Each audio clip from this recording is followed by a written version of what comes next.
Okay, so I think this is the last video we're doing.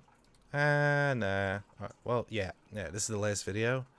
So, um, the only difference with these problems is now they have like algebraic expressions in them instead of just numbers, but it's like for the sides, it's always super easy. So opposite sides are congruent. Opposite sides are congruent.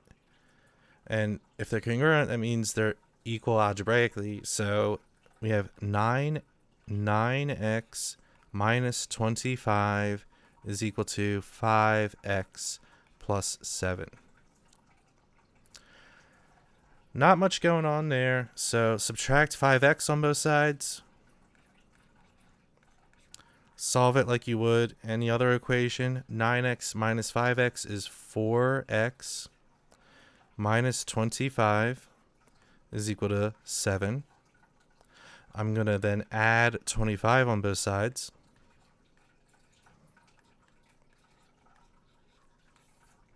We have 4x is equal to 7 and 25. That would be 32. Divide by 4. X is equal to 8. And that would be our answer for 7. So not so bad. Looking at part 8, it's basically going to be the same thing.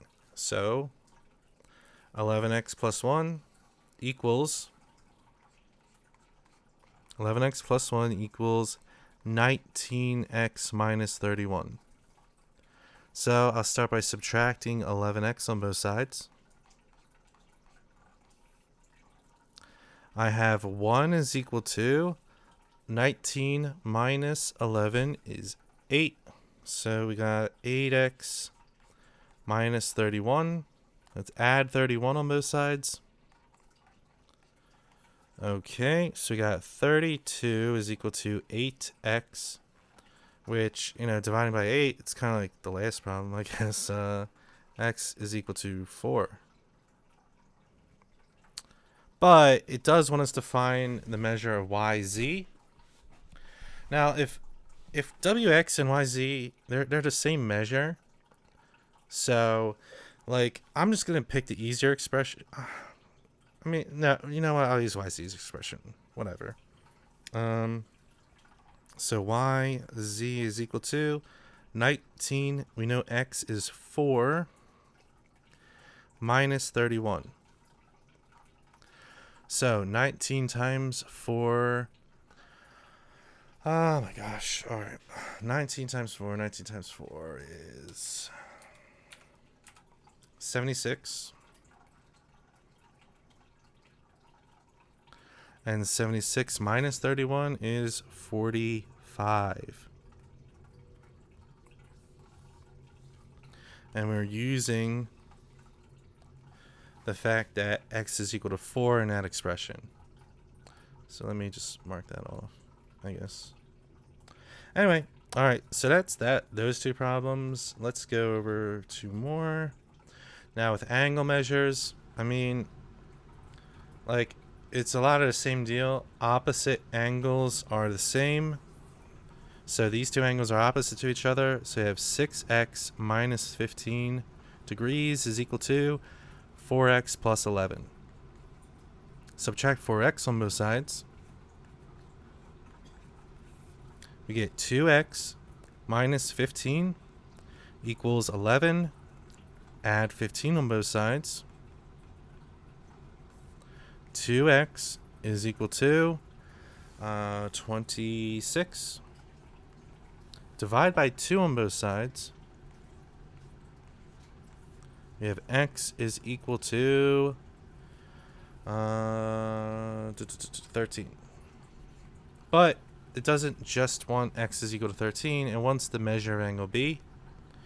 So measure of angle B is 6x minus 15. But we know x is equal to 13. So 6 times 13.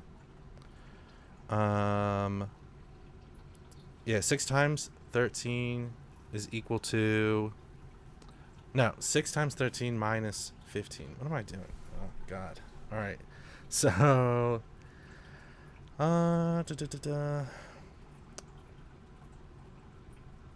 that would be, all right, 6 times 13, 6 times 13 is 78.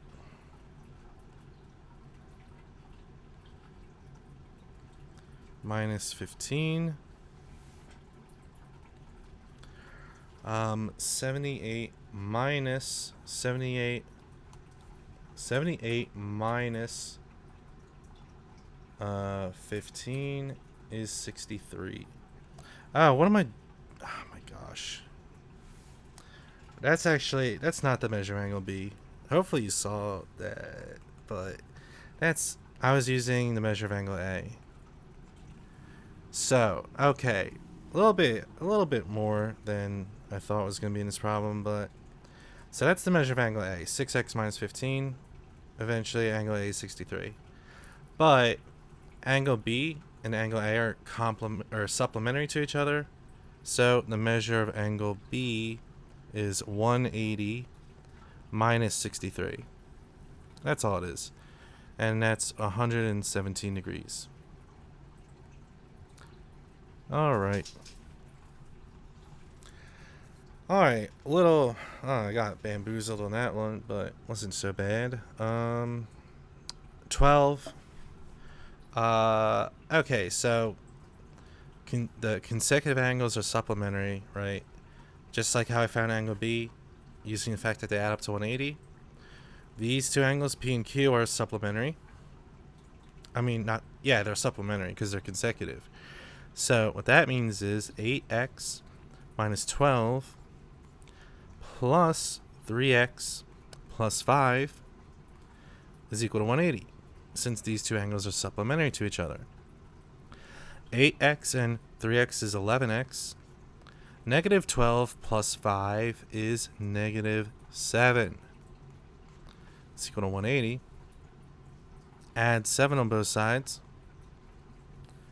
11x is equal to 187. Divide by 11 on both sides. X is equal to 17. Now, I want us to find the measure of angle R,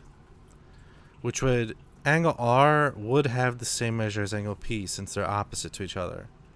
So the measure of angle R is, 3x plus 5, but we know x is 17.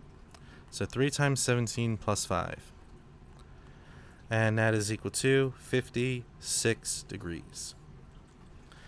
So just, pay attention to what the question's asking you. Like, I got tricked on number 11, but, I was able to catch it since I was paying attention. And when you're dealing with algebraic expressions, just keep your cool and take it one step at a time.